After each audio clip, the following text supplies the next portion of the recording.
नमस्कार। खबर दमदार की शुरुआत करते हैं इस वक्त की बड़ी खबर के साथ। रेल सेवा के बाद अब सरकार हवाई सेवा भी शुरू कर सकती है। 15 या फिर 17 मई से घरेलू उड़ानों की शुरुआत हो सकती है। कल शाम तक नागरिक उड्डयन मंत्रालय इस बात की आधिकारिक घोषणा भी कर सकता है। एयरलाइन कंपनियां, एयरपोर्ट ऑपरेटर सहित सभी स्टेक होल्डर्स को इस बाबत गाइडलाइंस जारी कर दी जाएंगी। शुरुआत में दिल्ली, मुंबई, कोलकाता, बेंगलुरु, चेन्नई जैसे चुनिंदा रूटों के लिए हवाई सेवा की शुरुआत की जा सकती है। बड़ी खबर हम आपको बता रहे हैं, रेल सेवा के बाद अब सरकार हवाई सेवा भी शुरू करने की दिशा में आगे बढ़ रही है। उम्मीद ये की जा रही है कि 15 या फिर 17 मई से हवाई सेवाओं की शुरुआत हो सकती है। डोमेस्टिक लेवल पर बड़े शहरों के लिए आपको हवाई सेवाओं का लाभ मिल सकता है, इस बात पर विचार किया जा रहा है। नागरिक उड्डयन मंत्रालय की तरफ से औपचारिक घोषणा होनी बाकी है। साथ ही साथ गाइडलाइंस भी तैयार की जा रही हैं, जिसका पालन एयरलाइंस कंपनियों को करना होगा। सभी स्टेक होल्डर्स को बाकायदा गाइडलाइंस भी इससे संबंधित जारी की जाएंगी। इस वक्त की बड़ी खबर हम आपको बता रहे हैं।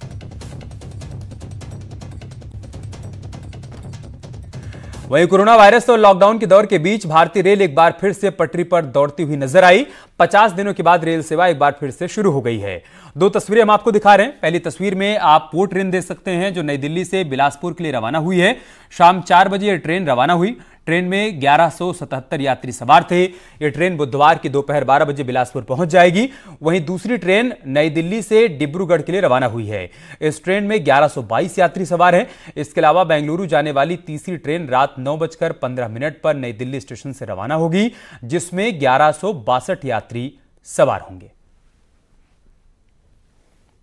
ट्रेन में बैठने के बाद जैसे कि हमको न्यू ट्रेन लगी है, इतना अच्छा रिलैक्स फील हो रहा है। अभी हम बाहर से जैसे आए चल के, तो ट्रेन में आने के बाद एकदम रिलैक्स हो गए हैं कि एकदम पूरे दिन की थकन उतर गई। बट हमने पुलिस प्रशासन से वहाँ पे सहयोग मांगा, उन्होंने हमारा काफ़ी सहयोग किया। और उसके बाद फिर हम रेलवे स्टेशन आए तो यहाँ भी बहुत अच्छी व्यवस्था है। सोशल डिस्टेंसिंग का सभी लोग पालन कर रहे हैं। तो हम तो यही चाहते हैं कि हम सुरक्षित घर तक पहुंच जाएं। स्टेशन में बहुत ही अच्छे से व्यवस्था की गई है। साफ सफाई का बहुत ध्यान रखा गया है। सोशल डिस्टेंसिंग का भी प्रॉपर देखा गया है, सैनिटाइजेशन वगैरह सब कुछ गवर्नमेंट ने बहुत अच्छी तरीके से, रेलवे ने अच्छी व्यवस्था की है साफ सफाई को लेकर। रेलवे ने पहली ट्रेन रवाना करने के बाद एक ट्वीट भी किया, जिसमें कविता के जरिए रेलवे ने संदेश दिया। रेलवे का चक्का ना ही रुका था, ना ही कभी रुका है। कविता की लाइनें हैं, न आपातकाल में रुकी थी, न युद्धकाल में थमी हूं। सावधानी थी समय की मांग, उसे पूरा करने में जुटी हूं। देशवासियों की सेवा में स्टेशन पर तैयार खड़ी हूं। मैं भारत की जीवन रेखा हूं। करने देश की सेवा, फिर से अपनों को अपनों से मिलाने, आज फिर से चल पड़ी हूं भारतीय रेल।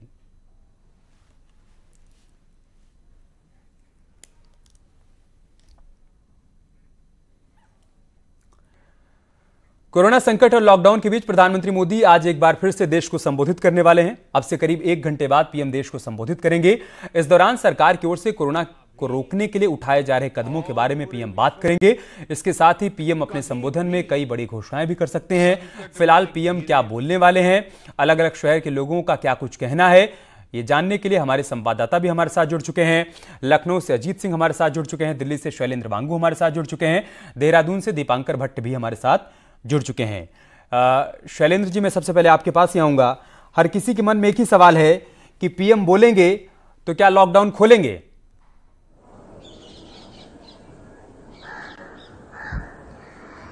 बिल्कुल, सबके मन में यही सवाल है कि इस बार लॉकडाउन को लेकर क्या प्रधानमंत्री की घोषणा करते हैं या नहीं। लेकिन आपको याद दिला दें कि कल के पीएम के जो मीटिंग थी कल पीएम मोदी की सभी मुख्यमंत्रियों के साथ, उसी में कहीं ना कहीं इशारा दे दिया गया था कि लॉकडाउन का चौथा चरण भी हो सकता है। क्योंकि पीएम मोदी ने यह कहा था कि जो रिस्ट्रिक्शंस, जो पाबंदियां पहले चरण में थी वो दूसरे चरण में नहीं रखी गई, जो दूसरे चरण में थी वो तीसरे में नहीं, तो ऐसे में जो तीसरे चरण की जो पाबंदियां हैं उनको चौथे चरण में नहीं रखा जा सकता। तो कहीं ना कहीं हिंट उन्होंने पहले ही दे दिया था कि लॉकडाउन को बढ़ाया जाएगा, लेकिन इसका प्रारूप क्या होगा ये देखने वाली बात होगी। दूसरी अहम बात जो आज पीएम मोदी कह सकते हैं, माना जा रहा है कि माइग्रेंट वर्कर्स की जो हालत है उसको लेकर पीएम ने पर्सनली चिंता जताई है और उनकी घर वापसी को लेकर पीएम बयान भी देते रहे हैं। और माना जा रहा है कि आज के इस एड्रेस में प्रवासी भारतीयों को वो एड्रेस कर सकते हैं। तीसरी अहम बात, आज वर्ल्ड नर्सेज डे है, तो इस मौके पर पीएम मोदी जो हमारे कोरोना वॉरियर्स है उनको कहीं ना कहीं उनके लिए वो उनकी तारीफ कर सकते हैं, उनके किरदार की, उनका जो रोल रहा है कोरोना से निपटने के लिए, उसमें पीएम मोदी उनकी प्रशंसा भी कर सकते हैं। अजीत, वैसे तो मुख्यमंत्री योगी आदित्यनाथ ने लॉकडाउन का अंतिम फैसला पीएम पर ही छोड़ दिया है, लेकिन जिस तरीके की तैयारियां राज्य सरकार की तरफ से चल रही हैं, चाहे वो मनरेगा मजदूरों के खाते में पैसा ट्रांसफर करने को लेकर हो, चाहे फिर कोविड-19 से लड़ाई को लेकर युद्ध स्तर पर कैसे और तैयारियों को मुकम्मल किया जाए, उस दिशा में सरकार जैसे आगे बढ़ रही है, उससे संकेत तो यही मिल रहे हैं कि लॉकडाउन बढ़ेगा। क्या जानकारी लखनऊ से? देखिए, बिल्कुल मुख्यमंत्री योगी आदित्यनाथ की तरफ से लगातार तैयारियां की जा रही और कल प्रधानमंत्री की वीडियो कॉन्फ्रेंसिंग के बाद अमित लगातार सुबह उन्होंने टीम 11 के साथ बैठक की, फिर मुख्य सचिव डीजीपी के साथ अलग से बैठक की और अब उन्होंने उत्तर प्रदेश के सभी 25 कैबिनेट मंत्रियों के साथ बैठक की। और जो बैठक अब से 2 मिनट पहले खत्म हुई है उसमें उन्होंने साफ तौर पर, जो हमारे पास खबर आ रही, साफ कर दिया कि प्रधानमंत्री का जो निर्णय होगा, 8 बजे जो संबोधन होगा, उसके हिसाब से हमें आगे की रणनीति बनानी और लॉकडाउन का जो चौथा चरण होगा, अगर प्रधानमंत्री की तरफ से कहा जाता है उसके लिए सरकार तैयार है। जो सबसे बड़ी बात है, कल भी उन्होंने कहा था कि प्रवासी कामगार जो उत्तर प्रदेश में आ रहे हैं 15 से 20 लाख, उनको रोजगार देने के लिए आज से ही लोन मेले की शुरुआत हो गई है। इसके अलावा quarantine centre, shelter home, Uttar Pradesh कितना तैयार है, क्योंकि 75 जिले, 23 करोड़ की आबादी, इन सब को लेकर मुख्यमंत्री लगातार बैठकें कर रहे हैं। उसकी तैयारी है कि अगर लॉकडाउन चौथा होगा, जिस तरह इशारा किया था प्रधानमंत्री ने, अगर उसकी सीमा बढ़ती है तो क्या प्रारूप होगा, उत्तर प्रदेश को उसे धरातल पर कैसे लाना होगा, अपनी इकोनॉमी जो आर्थिक पहिया है उसे कैसे चलाया जाएगा। जिस तरह पहले लिकर पर टैक्स बढ़ाया गया, उसके बाद वैट बढ़ाया गया डीजल और पेट्रोल पर, जो चीनी मिले हैं, जो उद्योग धंधे 11 प्रकार के, उनको खोला गया। तो इन सब को लेकर मुख्यमंत्री ने भी कल प्रधानमंत्री से बात की, तो उन सब को लेकर मुख्यमंत्री को चूंकि लगभग इस बात का अंदाजा होगा कि आगे क्या होने वाला है, उसको लेकर उन्होंने आज अपने कैबिनेट मंत्रियों से विस्तृत चर्चा की। और इस पर नजर होगी अमित की 8 बजे जब प्रधानमंत्री देश के नाम संबोधन करेंगे तो उसके बाद क्या बड़ी बातें बोलते, उसको लेकर उत्तर प्रदेश सरकार पूरी तरह से तैयार है। ठीक है दीपांकर, वैसे तो सीएम त्रिवेंद्र रावत ने कोई प्रस्ताव नहीं रखा लॉकडाउन बढ़ाने को लेकर या फिर हटाने को लेकर, लेकिन अगर आप के सोर्सेज से कोई जानकारी मिल पाई हो कि उत्तराखंड क्या चाहता है, क्या वहां पर ऐसी परिस्थितियां हैं क्या कि लॉकडाउन को हटाया जा सके?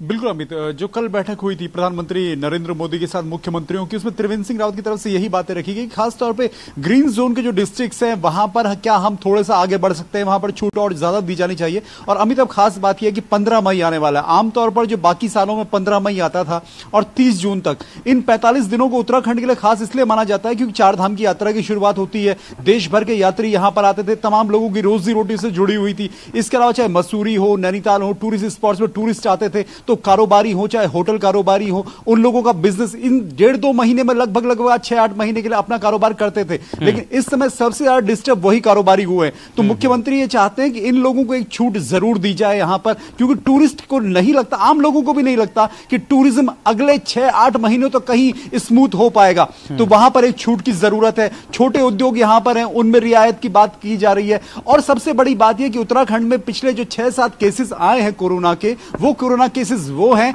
जिनकी ट्रैवल हिस्ट्री राज्यों से है। वो लोग जो प्रवासी हैं लेकिन दूसरे राज्यों से अपने राज्य में आए। तो अब जो लोग आने वाले हैं उनको लेकर किस तरीके से एहतियात बरती जाए। तो प्रधानमंत्री नरेंद्र मोदी के लॉकडाउन के फैसला चाहे वो आगे बढ़ाने का लेंगे, चाहे छूट का लेंगे, जो भी फैसला उनका होगा, त्रिवेंद्र रावत सरकार उस बात को मानेगी, लेकिन यह जरूर देखना चाहेगी कि उसको राज्य में कैसे इंप्लीमेंट किया जाए। ठीक है, बस 1 घंटे का और वक्त है, इंतजार कर लेते हैं, देखते हैं पीएम के मन में क्या चल रहा है। बहुत शुक्रिया आप तीनों का हमारे साथ जुड़ने के लिए और तमाम जानकारी हम तक पहुंचाने के लिए। आगे बढ़ते हैं। सीएम योगी ने 35,818 रोजगार सेवकों को 225 करोड़ रुपए की राशि उनके खाते में ट्रांसफर की। ये रोजगार सेवक मनरेगा के काम की मॉनिटरिंग करते हैं। नवंबर 2016 से इनका मानदेय बकाया था, लेकिन प्रशासनिक मद में पैसा नहीं होने से इनका भुगतान नहीं हो पा रहा था। सीएम योगी ने डायरेक्ट बेनिफिट ट्रांसफर के जरिए इस बकाया मानदेय का भुगतान किया। पहले रोजगार सेवकों की मानदेय राशि 3,630 रुपए थी, जिसे अब बढ़ाकर 6,000 रुपए कर दिया गया है। इस समस्या का समाधान किया है। खासतौर पर नवंबर 2016 से ही ये समस्या लंबित पड़ी हुई थी। 3,616 रुपये की धनराशि पहले इन्हें मानदेय में मिलती थी और उसके लिए जो व्यवस्था बनाई गई थी उस मद में धनराशि ही नहीं थी। 6,000 रुपये की राशि प्रत्येक रोजगार सेवक को उपलब्ध कराने के साथ ही, और इस पूरी योजना में पैसे का लेन देन बहुत आसानी से प्रत्येक उस नागरिक तक पहुंच जाए जो जरूरतमंद है।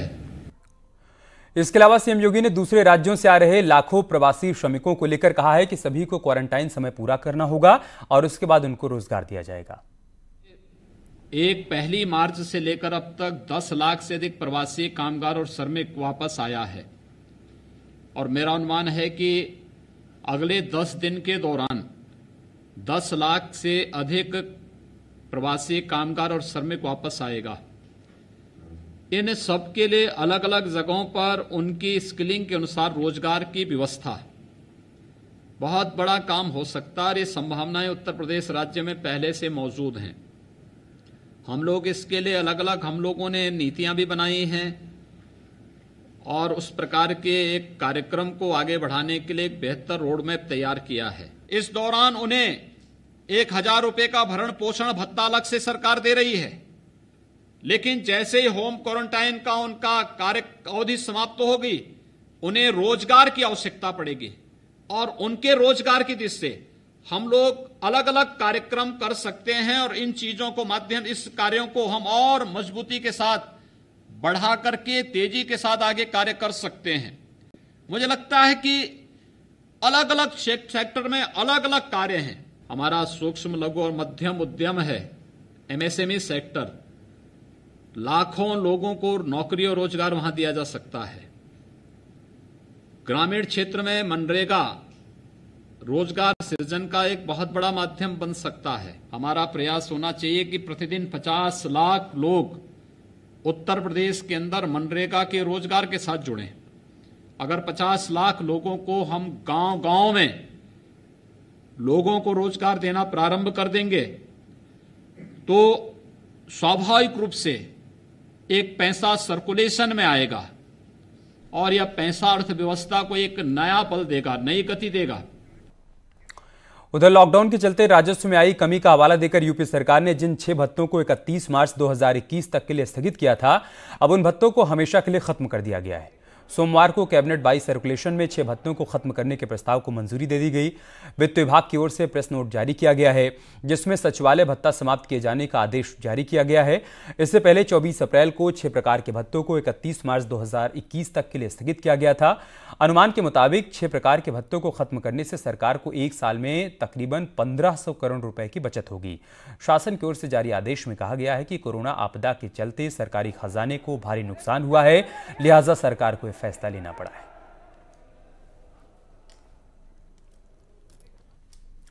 यूपी में सहायक टीचर्स भर्ती को लेकर इंतजार की घड़ियां अब खत्म हो गई हैं। 69,000 अध्यापक की भर्ती परीक्षा का परिणाम जारी कर दिया गया है। अभ्यर्थी कल से अपना रिजल्ट देख पाएंगे।